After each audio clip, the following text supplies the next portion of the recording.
game was last played. The mean amount was 36.76 seconds, assuming the population standard deviation of 5 seconds. Do the results show significant evidence that the overall mean is not 40 seconds? Oh, I remember now. I remember. It's 45 seconds. He's too close. I believe it's 45 seconds for them to try to get the prices right and stuff. So, but the people who win this game, they tend to win within 40 seconds. So now, based on the results of these 38 contestants, only taking 36.76 seconds, is this significantly different from 40 seconds? Okay?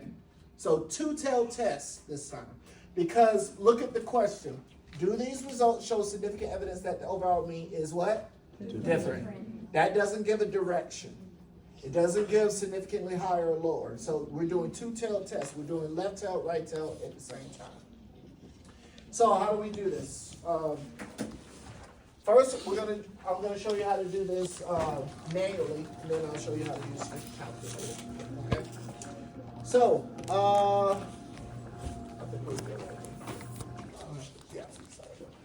right. So, null hypothesis. I'll start here. Null hypothesis says that the mean time of completion for this game is 40 seconds. Okay? Now, I'm going to write on the side the notation for, if we were to write that in symbolic notation.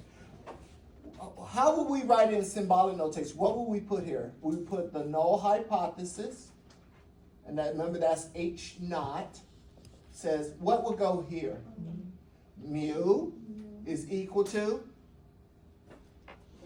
40, correct. Mu is equal to 40. Population mean is equal to 40. That's right. What would the alternative hypothesis say? Right. The mean time of completion for this game is not 40 seconds, or not equal to, that's fine. Whichever one, it's not 40 seconds. So of course, the alternative hypothesis says mu is not equal to 40 in this case. All right. Now, did the problem say level significance? Nope. Level significance was not specified in this problem. So what does that mean? 5%. Right. If it's not specified, the default. We go to the default level significance, which is what? 5%. What is 5% in decimal form? 0.05, correct, 0.05. But I like to go out the 4 numbers after the decimal point, so 0.0500. Okay. Test statistic. Observe test statistic time. So we have to take all of that information from the, there's one more. We have to take all of that information from the previous slide. Now, we don't have the data this time. We have a summary of the data, right? So here's our formula. So it's sample mean minus population mean divided by population standard deviation divided by the square root of the sample size, all right? And again, this formula is set up to tell us how many standard errors, or standard deviations, but the more formal name is standard errors. How many standard errors is 36.76 away from 40? Okay? Now we can see it's only, 3.24 seconds away from 40. But we can't just look at that difference to make the conclusion. So we need to standardize this in terms of how many standard errors is this away from 40, okay? So what was the sample mean? 36.76. So tell me what to write. What is this value? What was the sample mean? 36. 36.76 minus Mu, what is mu? 40. 40, correct, it's up here. It's the value that you're fighting over. Yep, 40. Divided by, what was population standard deviation in the problem? With 5, right, it said 5 seconds. Divided by the square root of what? What was the sample size? 38. 38, the number of observations, right, 38. Okay? So let me see what we got here. A broken calculator. Yes. I'll use this one. I know this one. So we have 36.76 minus 40. Okay. That'll give you negative 3.24 divided by 5 divided by the square root of 38.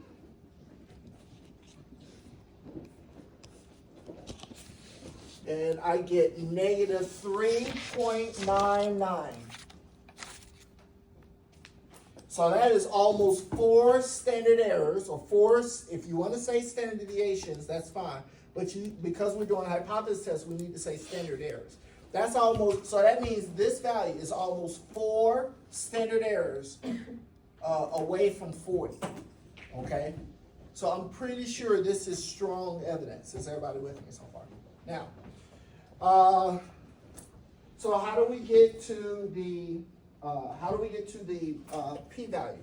So first, because we're doing the two-tailed test,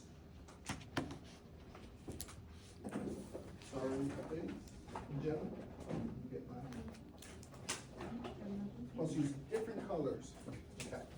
So, how do we get to the p-value? For a two-tailed test, this time, we have to find both probabilities, the probability to the left and the probability to the right of this observed test statistic. So we have to find the probability to the left. We have to say, what is the probability of observing this test statistic or something worse, something lower? We only need to find one of these, because to find the other, if we find the probability to the left, probability to the right is just going to be 1 minus that, because they're complementary, okay? And so probability to the right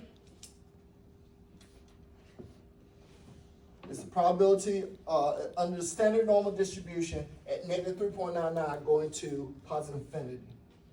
Again, once I get this, if I know this, I don't need to look that up in the table, because again, that probability is going to be 1 minus this. Now, we have the z-table. Where's the z-table? Somewhere in here. Here it is. All right, so let's look at the z-table. And you notice that the z-table, remember, it gives you probabilities to the left. Everybody pull out your z-table. All right. One side gives you positive z-values, which we don't need. We need the side that has the what? The negative z-values. Why? Because our observed test statistic was a negative value. So, but here's the problem. Here's the problem. That's negative 3.99, and this table goes, what's the lowest negative z-value you see on this table?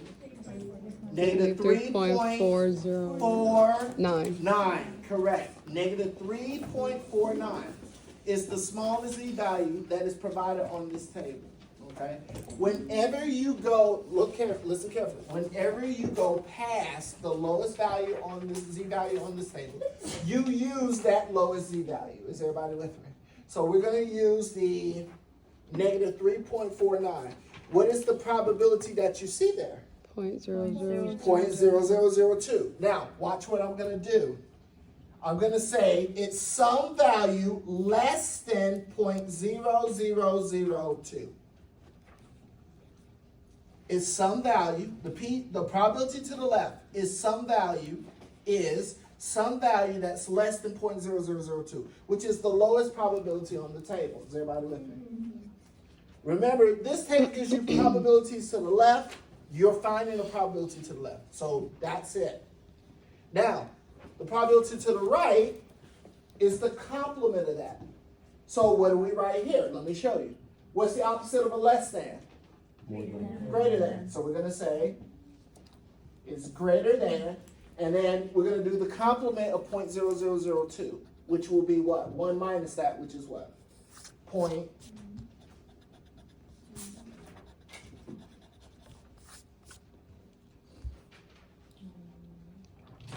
Hello? Point what? Say it again. Correct. 0.9998. 9998. Yeah. No, I just wonder why everybody got quiet. I didn't take a calculator. But now, the p-value is 2 times whichever is the minimum of those two probabilities. It's 2 times, you have to double whichever one of those is the smallest. Is everybody with me so far? So we're going to say 2 times that less than 0.0002, okay? Which is going to be some value less than 0.000 what? 4.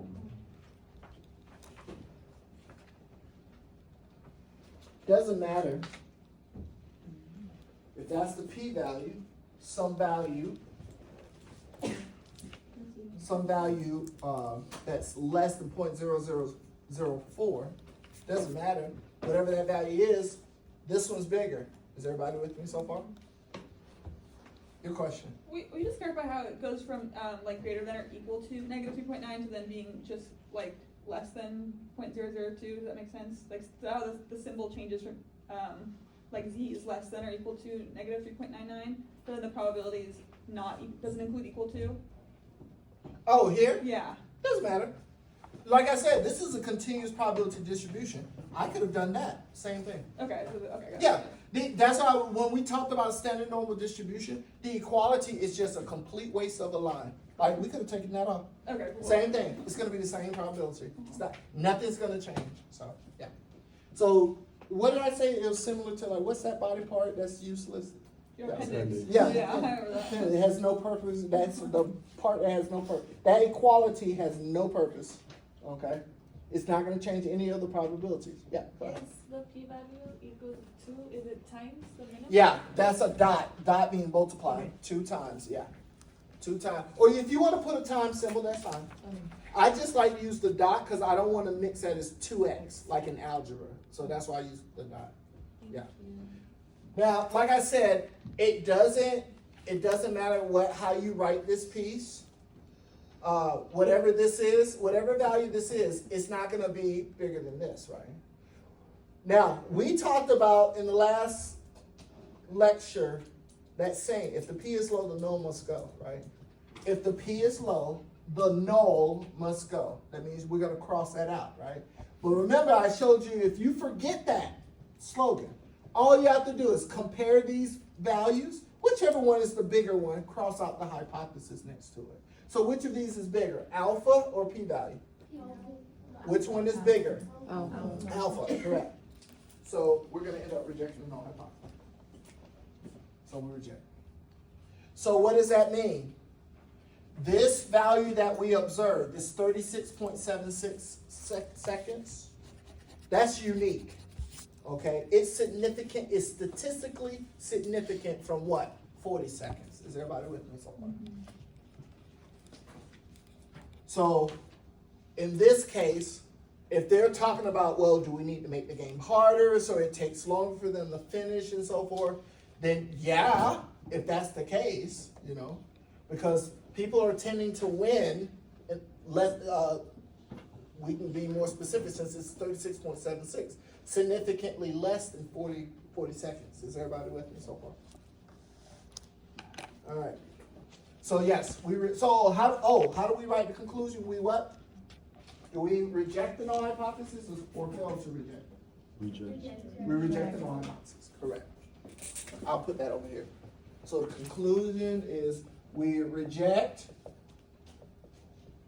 the null hypothesis. So hypothesis and conclude that the mean time of completion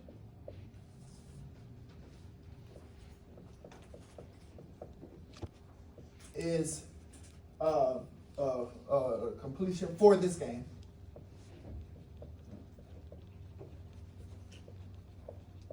is, you can say is not equal to 40 seconds or is different from 40 seconds. Now you can just write that sentence again, right? Here. I'm just spicing it up. Okay. And now you completed the hypothesis test. So step 1 was here. Step 2 is here. This is step 3. Is everybody with me?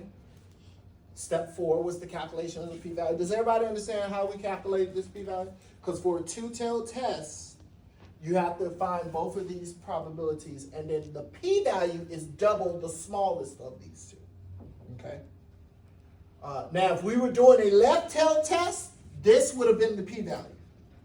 Is everybody with me? If we were doing a right-tailed test, this would have been the p-value. But when you do two-tailed tests, you're doing 2 tests in 1 test. Is everybody with me? Which is why we must double. Is everybody with me? We keep the smaller of the 2 and double. Now, you're probably thinking, Professor, why do we keep the smaller? Well, because if you do the other way, if you would have kept the max of these 2, you would have put 0.9998 here. You would have doubled that. You would have gotten a value more than 1. And that doesn't what? DNMS does not make sense because probability must stay between the values of what? 0 and 1. Can't go past 1. We must keep the smaller of the 2. Is everybody with me? All right. Questions so far? All right. Now, this is where I'm supposed to step in and act very dramatic and say, I'm disappointed that no one had a question. Let's comprehend this problem for a second. We have just concluded that the true population mean is some value that is not 40. What should have been the question you should have said? You should have raised your hand and said what? What is the standard? Thank you. If it ain't 40, if you just concluded that the mean is not 40 anymore, well, what is it? You just refuted someone's claim. The next question they're going to ask you is, okay, smart ass, if it ain't 40, what is the value? Is everybody with me so far? And your response will be, huh? I like that. I'm going to hold that. Caught it. Okay. I'm sitting right here for just a minute. Yes, we're going to tend to that. How do we find it? The answer you should say is, I don't know. But if you're going to force me right now to give you an answer, I'm going to point to this number. Because these 838 contestants is what I observed that created this mean. I'm going to look at my evidence. My evidence created this mean. So if you're going to force me to give you a number right now, I believe it's 36.76 seconds. How confident are you? Oh, by the way, when I say, I notice the word that I use. I said, if you're going to force me to give an answer, I'm going to point to that number. We call that a point estimate. That's the first question that we ask. So what is it? Okay, I'm gonna estimate what I believe it is. I'm gonna point to that number. 36.76. We call that the point estimate. All right? How confident are you in that? Okay, now that's a whole different question. You just said, well, what is it? I told you what I believe it is. I estimate it's 36.76. Now, if you want me to put some confidence to it, I can. But you gotta give me some slack. I can tell you with 90% confidence that it's going to be somewhere around, I believe it's this, but I'm 90% confident that it's somewhere maybe between 36.2 and maybe like 37.26 or something like that. If you want me to be more confident, okay, I believe it's somewhere between 34.9 and 38.2. You see what I'm saying? So now we have to talk about what's called the second part of inferential statistics, confidence intervals. Listen to that word, confidence interval. When you talk about it in math, when we talked about an interval, we talked about from some number to some number, right? Some lower bound to some upper bound. And notice I said confidence interval. It's an interval, it's a range where I'm estimating what this true population mean is with some degree of assurance, some degree of confidence. Is everybody with me? All right? The only way, what's the only way we're going to know what that true population mean is? What is the only way that we can say with 100% the true population mean is this value? What is the only way to answer that question? Calculate a z-score? Say it again. Or having, like, observing data. Isaac, If we had the, all the data values for the whole population. thank you. Fucking smart ass kid. That is correct. I have to measure the success times for every single contestant that played this game. Take all their times and find the mean. That's the only way to get the true population mean. And hope I got the data and hope that the data is accurate. Yes, then I can with 100% guarantee I can find the true population mean. But if I can't, I have to make a confidence interval. Is everybody with me so far? Now there could be some challenges to that. Either one, there were no like websites to store the data and you can't go back to a certain amount of